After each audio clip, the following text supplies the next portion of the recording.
You are listening to a Sustainable World Radio podcast. Sustainable World Radio brings you in-depth interviews, news, and commentary about exciting, creative, and innovative ways of living.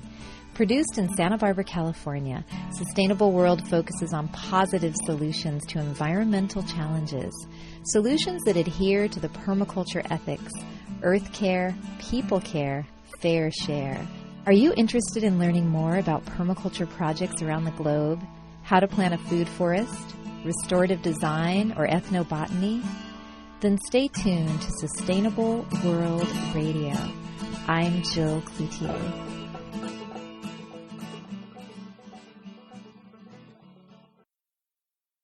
I've heard of harvesting food and harvesting crops, but what is harvesting rainwater? What does that mean exactly? Well, it can be done a number of ways, and the most common way that people look at it is to harvest water running off your roof, rainwater coming off your roof, in a tank, and that you can then use to irrigate plants, to bathe with, to drink, or so on. And while that's often the most common one that people think of, there's another way, and that is by harvesting water in earthworks. And earthworks, they're just bowl-like shapes or other landforms that capture and infiltrate water rather than allowing it to run off the surface, that it infiltrates the surface. And so with these strategies, which are very inexpensive, basically just the price of a shovel, you're able to harvest great amounts of water using the soil as your tank and then using living vegetation as your living pump. So you access the water in the form of windbreaks, passively cooling shade trees, fruit from fruit trees, wildlife habitat, and so on. Wow, and you actually use the land around your home or where you're living to do the work for you almost. Yeah, well, I really emphasize simple, effective strategies that people can use right at home in their own life so they can see an immediate positive change and so that they can be part of the greater solution. So the whole thing, think globally, act locally. Well, I loved what you said in Book 2. I read Volume 1 and Volume 2 of your 3-volume series, and it seems like Volume 1 was more of an intro to rainwater harvesting, and then Volume 2 is devoted to earthworks, and to me, earthworks always seemed a bit daunting, like the sound of it, but I loved how you said next time it's raining, run outside and just dig little holes in the ground, and basically you're building earthworks. Yeah, well, that's the funnest way to do it, is just to get direct feedback of your running around in your bathing suit or however you prefer, and just moving soil and watching how water flows. And that way you can really work in partnership with the natural patterns of water flow. You see where does water naturally accumulate and is there life growing, and where is it more erosive, and you can work with it to keep pushing things more in a positive direction. So, Brad, if you observe water on your landscape at home or wherever you are, what are there natural patterns to water flow? Yeah, absolutely. Well, for example, anytime that the biggest goal, I think, is to slow, spread, and sink the flow of water. Because if you watch how water flows, you'll see anytime it's concentrated or it's the drop of the land steepens, the water is going to speed up and the force is going to be concentrated, and it can be much more erosive in those instances. But if we can slow it down and give it more of a meandering zigzag pattern and increase the soil-water contact, we can infiltrate more into the soil. And when water moves through the soil instead of over it, it moves much more calmly and it's much more productive because the water lingers long into the dry season. And it also reduces peak flood flows in the wet season. And it makes sense, too, with all of the concrete around and pavement, how the water would just run over that so quickly. Yeah, we're really creating dehydrated communities with our conventional way of developing infrastructure because the mass emphasis is put on draining the water as quickly as possible, which then causes oftentimes big flooding problems downstream. Mm-hmm. And we have to then turn on the pumps after the rain falls to start pumping water on site that we just drained away. That makes no sense. You know, I had an epiphany a few years ago. It was pouring rain in Santa Barbara, and the streets were flooding, and I was driving through the streets that were about a foot deep with water, and I had run out of drinking water and was on my way to the health food store to fill up my water jug. Yeah. And I thought, there's something a little strange about this scenario. Yeah. With water all around me, flooding down the street, going through the storm drain, and then the creek and the ocean, and carrying with it all the pollutants from the street as well. Yeah, yeah. Where we could very easily and inexpensively bioremediate those toxins right alongside the street in simple rain gardens. I want to get into that definitely more in detail in a bit, but Brad, I loved in your slideshow and our interview a few years ago, your experiences when you first got involved with rainwater harvesting with Mr. Peary. Was that his name? Could you share with our listeners your trip there and what his place was like and what impact it had on your life? Sure. So in 1995, I had the opportunity to travel to Southern Africa, and I was researching various water harvesting, sustainable agriculture, and other such projects in the area. And while in Botswana, a fax came in to the research center where I was with the first of the 4 water harvesting principles I feature in my book, and a little write-up co-written by Mr. Peary, the African water farmer. And I just thought, oh my God, this is gold. Who is this guy? And I was able to get some rough directions to the general area and eventually found myself in Zvishavane, the driest region of Zimbabwe. And that's where I found Mr. Peary. And I found him in front of the little adobe structure that was his non-government organization. I introduced myself, and the guy just jumped up and started laughing.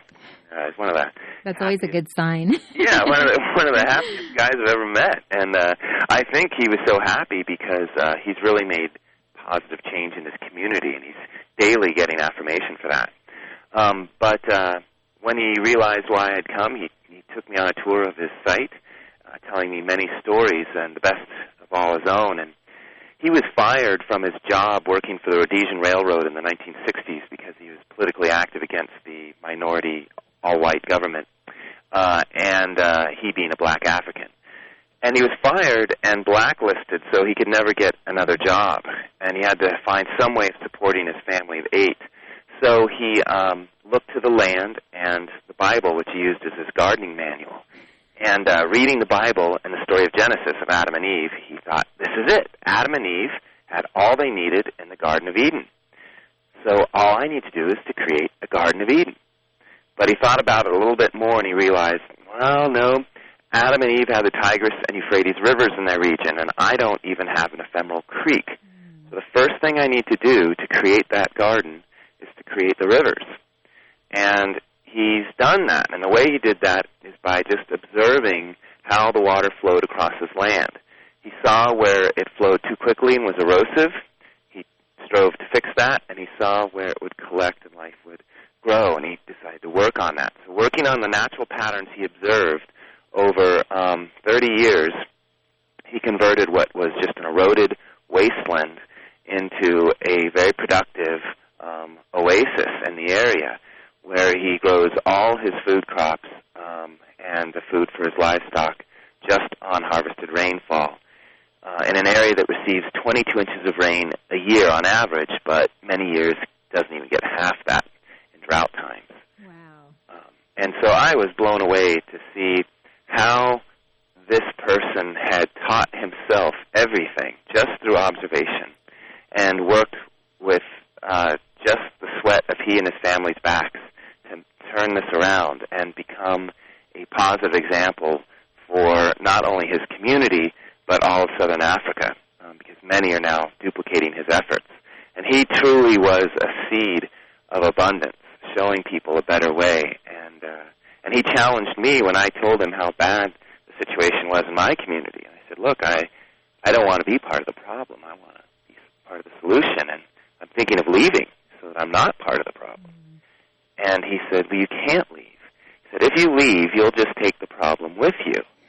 And you'll plant those problems everywhere you go. Mm-hmm. He said, what you need to do is to set your roots and figure out a solution. And once you've found a solution, then you can choose to stay or go. Because wherever you go, you'll be planting solutions, not problems. I love that, Brad. Yeah. You do. What words of wisdom to live our lives by. Yeah, absolutely. Wow. Now, Mr. Peary, so basically his guidebook then was the Bible, so he learned a lot from just observing the patterns on his land and what you were talking about earlier, observing the natural water flow patterns. Yes, yeah. Wow. And anytime it was raining, he'd be out there running and, as he said, getting very wet, but he would also be laughing the whole time. So running in the rain and laughing is the way to, it sounds like, become very wise. Yes, as long as you're doing it with your eyes open. Yeah. Yes, definitely. You don't want to be running into your fruit trees as you're running through your yard. Now, Mr. Peary shared with you a story about his immigration center, and I love that story. Would you share that with our listeners? Sure. So he lives on a south-facing slope, and the top of the hill, which is the top of his land and also the top of his watershed, is pretty much just bare bedrock, and that is because the area has been so overgrazed and eroded that all the soil that used to be there is lost. It's all washed down the hill. So every time it rained, he would lose small livestock to the violent runoff flows below. So he'd lose chickens and so on. So he noticed, though, in a few areas where rocks slowed the flow or a fallen branch of a dead tree slowed the flow, soil gathered, moisture lingered, and plants grew. So he started building these simple, low, loose rock walls perpendicular to the slope to slow that violent flow of runoff. And then a little bit further down where he started to have soil, where the slope lessened and it was more of a depositional zone instead of an erosional zone, he dug a big pit or reservoir, which he called his immigration center. And I didn't understand this. I said, Mr. Peary, I thought we were talking about water. What is this immigration center? And he said, no, you don't understand. He said, this is where I stand when the rain falls from the sky. And I shout out to the rain, rain, welcome to my country. Now I will tell you where you will live. In the soil! And so it's his immigration center or his welcome center for the rain, and really emphasizes the point that he's doing everything he can to store the water within the soil instead of on top of the soil. And that way there's less erosion and he loses much less of the water to evaporation. And the other interesting thing is his immigration center is also his rain gauge, because he knows if he fills that 3 times in 1 year or 1 season, he has enough water stored throughout the soil of his 7-acre site to last him through a 2-year drought. And it's not just because of those little walls in the reservoir. It's because of dozens upon dozens of earthwork strategies and a couple rainwater tanks, starting from the very top of his watershed and scattered throughout the watershed all the way to the bottom. Mm-hmm. And I notice in your writing, Brad, that you do stress starting at the top of your watershed. Yeah, and that's because all too often people get fixated on where they see the high volume of water, which is in the creek or at the bottom of the site. And if we only focused harvesting water there, we would still leave the higher reaches of our site and watersheds high, dry, and drained, with no means of freely getting the water to where it was needed. So, and also in high rain events, if we did our water harvesting only at the bottom, we would likely get flooded and washed out, because we would be dealing with too much water in too little area. So by starting at the top and working all the way down to the bottom, we're able to use smaller, simpler strategies that infiltrate and infuse the watershed with water all over. So the free distribution of the rain is utilized to the greatest degree possible. And we don't need to pump or move water. It's already been distributed where we need it, because we captured it where we want it from the very get-go. Brad, could you go through the 8 principles for rainwater harvesting. That would be really great. Sure. So rather than giving a fixed recipe for harvesting water, I prefer to use just some principles. And how you realize those principles is up to every individual to fit it to the unique characteristics of your site. So the first one is to begin with long and thoughtful observation. And this is just let the site inform you. See what works, build on that. See what doesn't work, change that. The second principle is start at the top or the high point of your watershed and work down. And that's because water travels downhill, so collect water at the high points for easier distribution to a greater area. And then the next one is to start with small and simple strategies. And the reason for that one is if we start with small and simple strategies, we just might start. The next principle, the fourth, is to spread and infiltrate the flow of water. Or said another way, slow it, spread it, and sink it. So we maximize the amount of time that water spends on the site and infiltrates the soil. The fifth principle is always have an overflow route and manage that overflow as a resource. So instead of just randomly putting an overflow pipe in from your tank just to the ground where it erodes, instead direct that water to another tank or to a water harvesting earthwork that irrigates and grows a shade tree that shades your tank and improves the water quality. Because the lower the temperature of the water that we store, the higher the quality of that water. And then the sixth principle is to maximize living and organic ground cover. This is particularly important with earthworks. We don't want to just create bare earth puddles where the water stands for many days. Mosquitoes would love that. You're correct. So we want to create a living sponge of organic mulch and vegetation that rapidly infiltrates the water. That way we'll never have standing water for more than 1 day, preferably, and definitely not more than 3 days. Because mosquitoes need 3 days of standing water to go from egg to adult. As long as we infiltrate that water, we're part of the mosquito solution, not the problem. And then the seventh principle is to maximize the beneficial relationships and efficiency of our work by stacking functions. Or the other way of saying that is do more than just harvest water with your strategies. So if you've got a rainwater tank or a tree in a water harvesting earthwork, put them on the east or west side of your house so they passively shade and cool your home in the summer months from the rising and setting sun. If you create earthen berms perpendicular to a slope to capture runoff, place them where they can double as high and dry raised pathways. And when selecting vegetation to plant within your earthworks, select vegetation that will also produce food and wildlife habitat. And the last principle is the same as the first, long, thoughtful observation. But said another way, it's the feedback loop. So we want to see, nothing's static. So once you've done your work, don't just walk away. See what is working about your work and build on that. And see what's not working. Did you make your overflow spillway too high? Did you undersize your tank? Well, put in another tank and raise your overflow spillway. Work with it. It's an ever-evolving system, and it's a living system of which we're just another living component. And in case you just tuned in, this is Sustainable World on KCSB 91.9 FM in Santa Barbara and streaming online at kcsb.org. And I'm speaking with Brad Lancaster, author of Rainwater Harvesting for Drylands, and Wesley Rowe of the Santa Barbara Permaculture Network.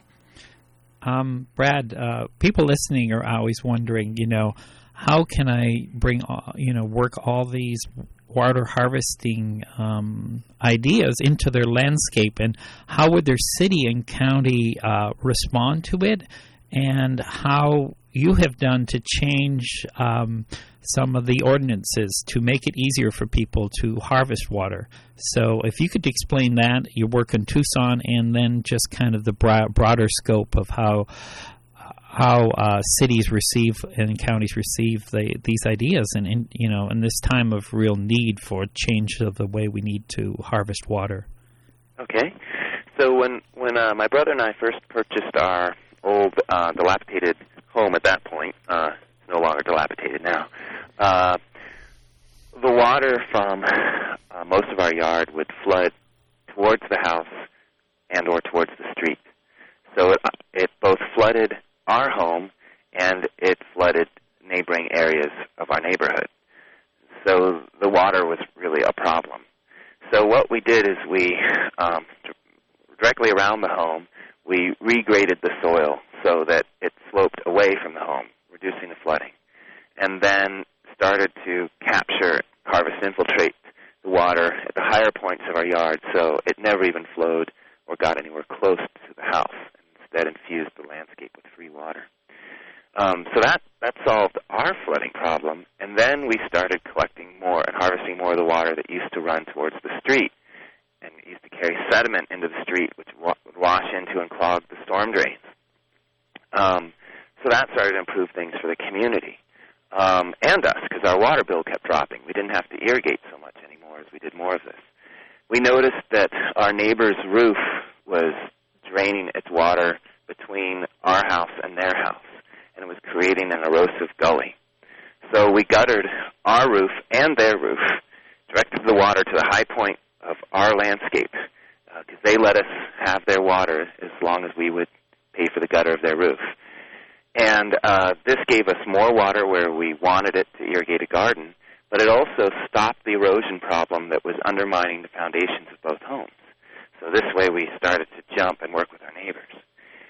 And then we built on that by creating an annual neighborhood tree planting effort, which has now planted over 1,100 trees in the neighborhood, which has greatly reduced summertime temperatures and brought back a lot of native bird life, because we use native trees that also produce food and so on. And it got more neighbors to know one another. So it may seem I'm going on a tangent here, but it's all tied into the water, because my approach is an integrated approach where we get multiple benefits for less effort. And this way we became more of a neighborhood of friends, not strangers, and that's truly a community. And when we planted these neighborhood trees, we realized that we could get a lot more bang for the buck and a lot more vigorous tree growth if we would plant the trees in water harvesting earthworks that not only harvested direct rainfall, but also that would collect the water flowing down the street.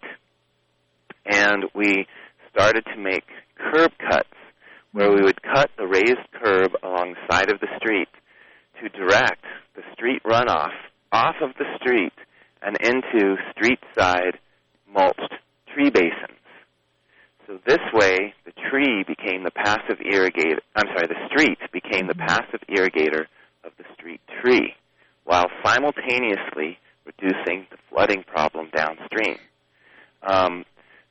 and also bioremediating the toxins coming off the street surface.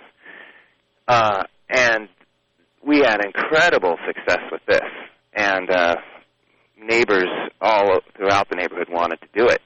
So I then approached the city. We had done all that.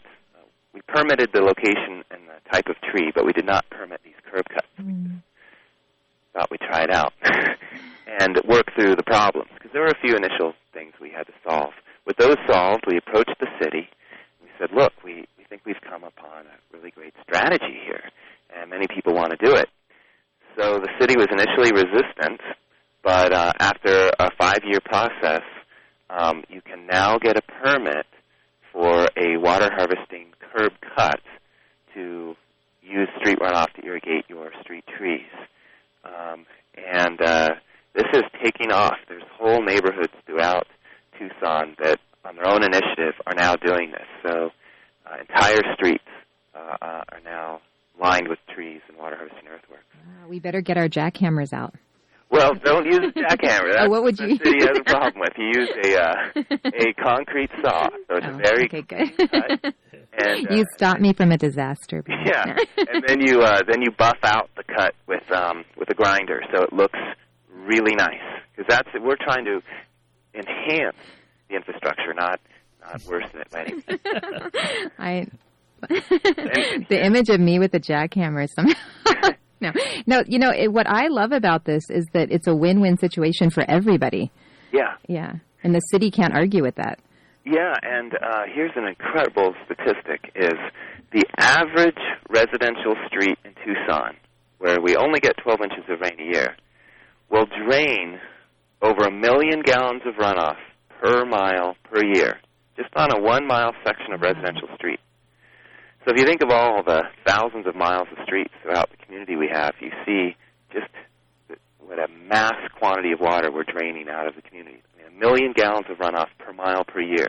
Wow. So we then did the calculations and realized that was enough water to support all the water needs of 400 mature shade trees per mile, or one 20-foot tall and wide tree on both sides of the street every 25 feet.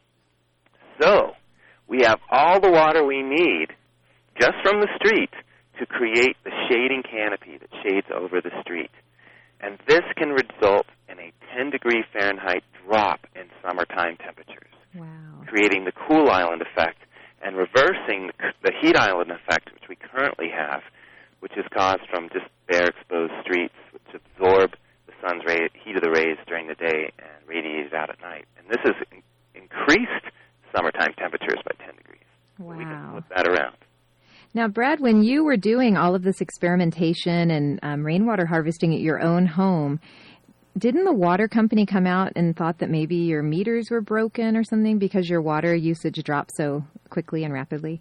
Yeah, after we had put in quite a few earthworks and also put in a 1,200-gallon rainwater tank and some gray water systems, our water use dropped so severely that the water company came out. They couldn't understand why the sudden drop, and they said, "This is impossible. You can't live on so little water." And so then we showed them all the systems, and they were very intrigued. But 4 times a different employee would come out and check our systems. But now we're talking with Tucson Water and trying to enhance their water conservation program, and they are now beginning to actively promote rainwater and gray water harvesting to all their water customers. Wow, that is incredible. Now, your books are Rainwater Harvesting for Drylands and Beyond. I noticed the and Beyond was added, but what constitutes a dryland, and is rainwater harvesting as valuable in a more tropical, where rain is more prevalent place? Absolutely. So a dryland area is where the potential rate of water loss to evaporation exceeds the potential rate of water gain by rainfall. And most of the western U.S. is drylands. But even if you live in a wetter climate, this is still very valuable because what happens is in dry climate, water harvesting will buffer the extremes of any climate. Mm-hmm. So in a dry, hot climate, by harvesting the water when it does fall, usually in violent storms, you lessen that violent impact, and you're holding on to that water for a much longer period of time into the dry season. So you shorten the dry seasons. And then in a wet climate, where flooding is more the issue, you are more rapidly infiltrating the water and reducing flood flows. So you reduce the flood threat. So I found all over the world, wet and dry climates, this is more and more becoming a popular and needed strategy. And it's interesting, too, in the wetter climates of Portland, Oregon, and Seattle, Washington, they're far ahead of the Southwest in water harvesting strategies. And I used their demonstration projects and examples of city-funded and city-driven street runoff water harvesting projects to push our city to do likewise. Brad? I was just going to say, if people would like to see demonstrations of this, I'll talk about it in my talk, but also they can go to my website, harvestingrainwater.com, and just plug in demonstration sites in the search box, and you'll get examples throughout the world for these projects. That's exactly what I wanted to ask you to do, was to mention your website, Brad. All right. Once again, it's mention it again. Rainwater.com. You two are definitely in sync. So, Brad, can one become then? It sounds like this is something you live on 1/8 of an acre urban lot. So someone could do this in the city. What would be a good first step if you live in downtown Santa Barbara and you wanted to start harvesting your rainwater? What could you do in a more dense area? Well, it depends on how you want to use the water. Let's say you want to use it for a vegetable garden. There's two things you could do. So one is you could just direct your roof gutters, and downspout to either your planting area instead of the street, if you just wanted to do earthworks, or you could first direct that water to a rain barrel or a rainwater tank that would then overflow to your landscape and your garden. And then you'd have that water stored in the tank to use. And what are the benefits, Brad, of rainwater, like using rainwater for drinking or for bathing or for your vegetables garden? Well, I'll start with use for plants. That's usually where I begin, because you don't need to worry about water quality issues. Rainwater is the highest quality source of water for our plants, particularly in the western United States, because there's no salt in rainwater, whereas our municipal water is usually quite high in salt. And the more salt we add to the soil through irrigating with salty water, the harder it is for plants to uptake water, and the harder it is for plants to photosynthesize. So by irrigating with salty municipal water, we actually create the need to irrigate more and more just by irrigating. But if we instead irrigate with rainwater, the rainwater flushes the salts out of the soil, and the plants are able to get by with less and less water. What's more, rainwater, particularly after an electrical storm, gives a boost of nitrogen for the plants. So it's like free fertilizer from the sky. And it's free water. So you just can't beat rainwater for irrigation purposes. And if you want to use it to bathe with, well then, you don't need to use so much soap, because it's naturally soft water. And in fact, it's a natural hair conditioner. So when you bathe with rainwater, you just leave the conditioner elsewhere. That could be the selling point for many, many people across America. Yeah, it'll make your skin softer, more glowy. Look younger, yeah. Have beautiful hair. Yeah. So it's good. So for bathing, it's great. So it sounds like it's just softer, higher quality water. Yeah, and the great thing, too, is it's a local water source.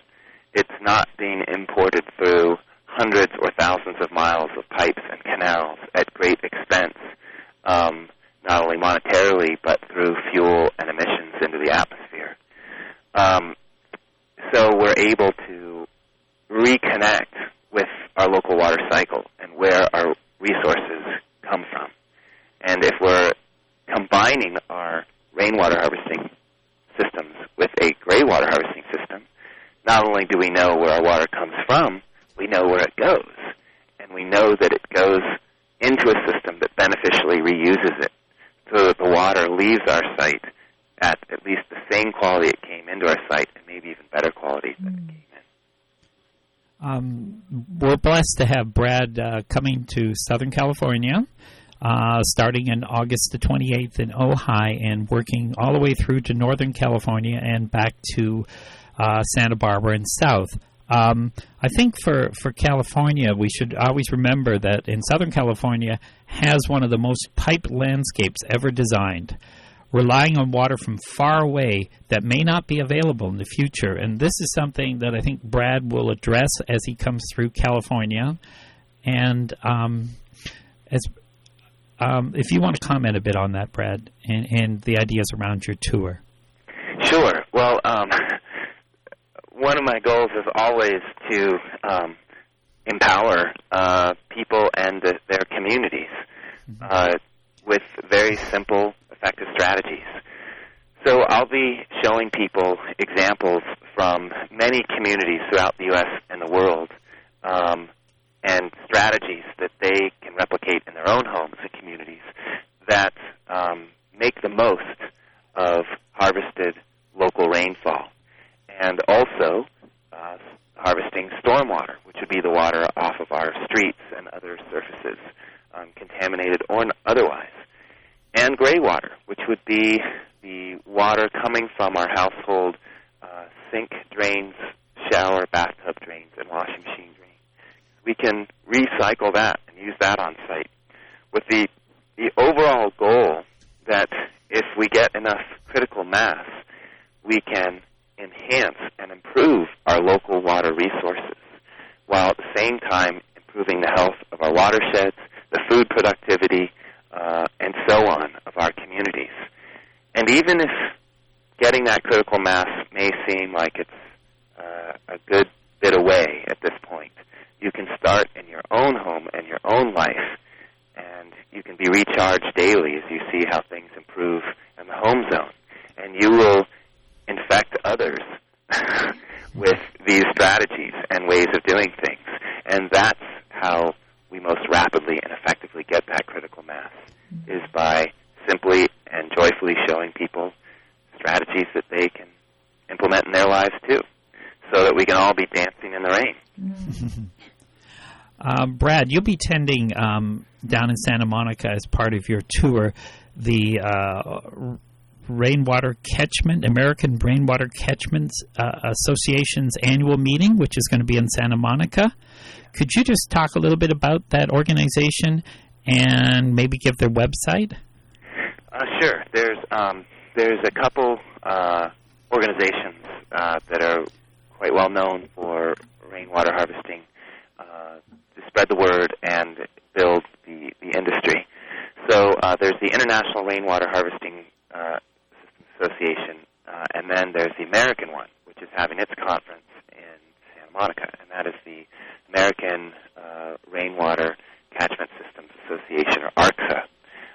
And I believe the website is just arcsa.com. I'm afraid I'm not completely sure of that, so if anyone just puts ARCSA and Googles that, it'll come right up, ARCSA. So this conference, the idea behind it is to network people harvesting water in the western U.S. So that they can learn from one another, and also expose them to many of the business representatives, both domestic and many coming in from Australia with new products, because Australia is ahead of us in the harvest of rainwater using tanks. And not only are they ahead of us in products, but also legislation. So there'll be many presentations and meetings to push legislation in the U.S. that can make water harvesting more easy and improve financial incentives, while also building up the industry so that it's easier for people to hire qualified individuals and companies to implement these systems. Brad, could you talk about your trip to India, where you attended the International Rainwater Catchment Group Association, and talk about your trip out to the village that harvested rainwater? I think it's in your book, and it's such a great story. Sure. So I've always found that one of the best ways I can learn about water harvesting and other sustainable systems is to go visit the people and the sites where it's happening, particularly in the majority world where people are doing these works with fewer resources. So they really have to tap into their creativity to do more with less. So the conference was in New Delhi, India, and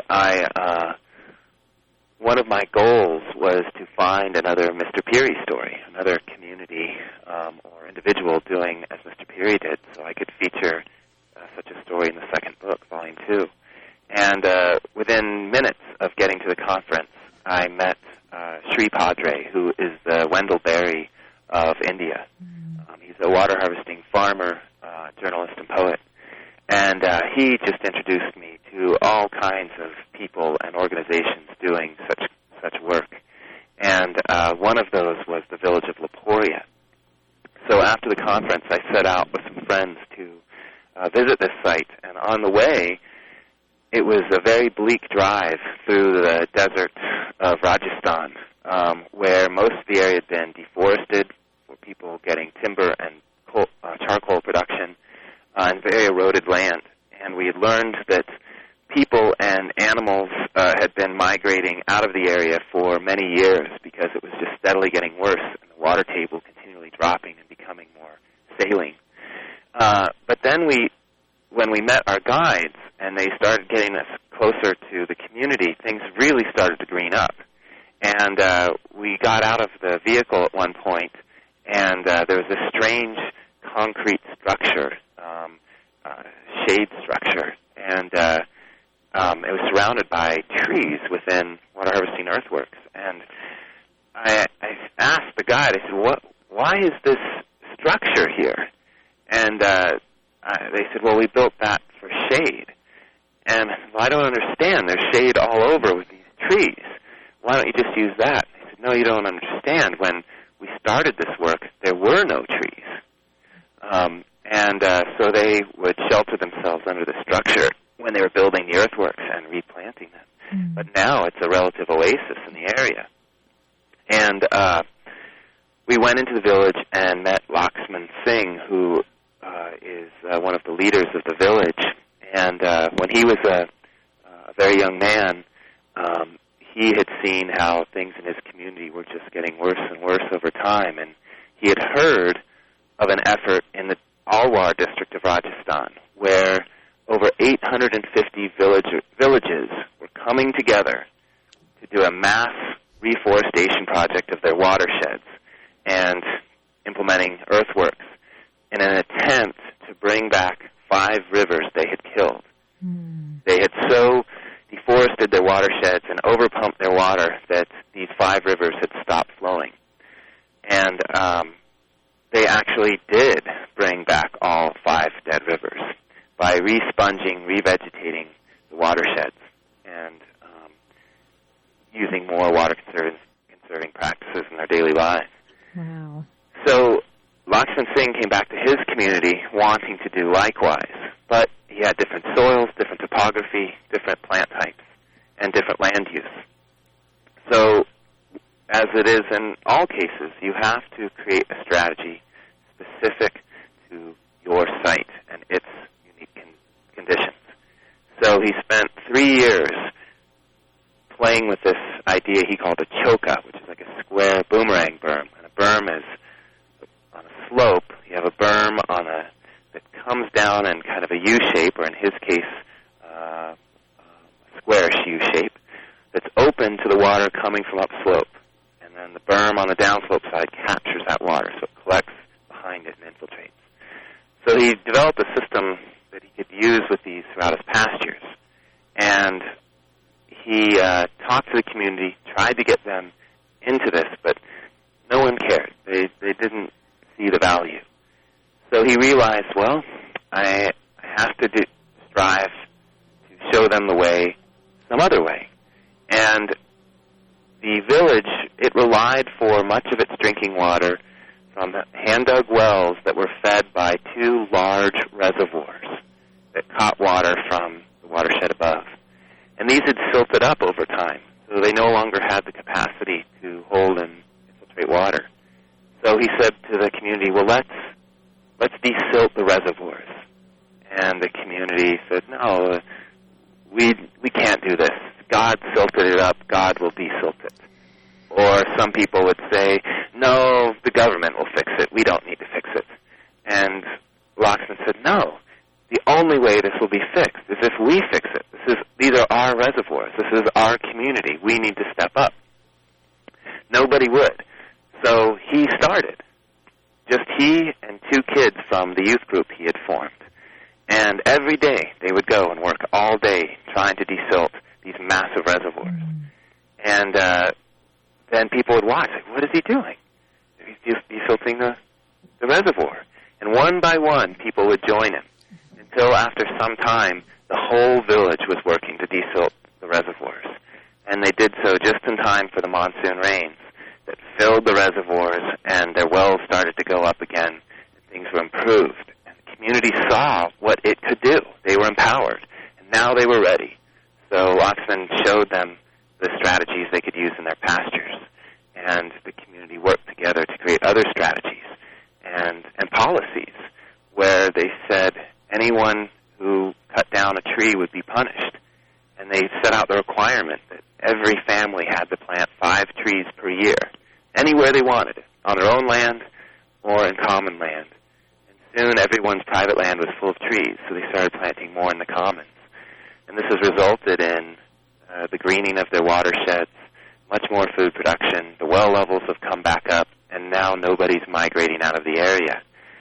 And perhaps the greatest part of this story is how they now spread the word, is they've created their own festival where they, as one of the residents of the village says, it's full of joy, discuss, joy, discuss, joy, discuss, because they will dance and sing, and then they will discuss, like, what's working about the project, what's not, how do we improve it, and then they will eat and have more fun, and then they will have a workshop to show other people how they can do it, and then they create a parade, and they march through all the surrounding villages and invite them to come and join the festivities. And they have now influenced hundreds of surrounding villages to do likewise. And they now spread the word in a similar fashion. Wow. But ultimately, it's not just a celebration, but they are spreading the word by walking their talk, by living the example. You know, what a beautiful story. And really, even though a lot of things are going downhill, so many positive, there's so many things happening across the globe that are really, people are doing the work that's necessary to restore the earth. Yeah, yeah. That's a beautiful story. Yeah. Wow. Well, it just goes to show we all have the power to make the choice. We do. Brad, thanks a lot, and I look forward to meeting with you and talking more in depth about all of your amazing methods for capturing the rain. Well, thank you. Thank you. You've been listening to a Sustainable World Radio podcast. For more information or to hear our other podcasts or interviews, visit www.sustainableworldradio.com. Sustainable World Radio is produced by Jill Cloutier. Music by Dana Lyons. Thanks for listening.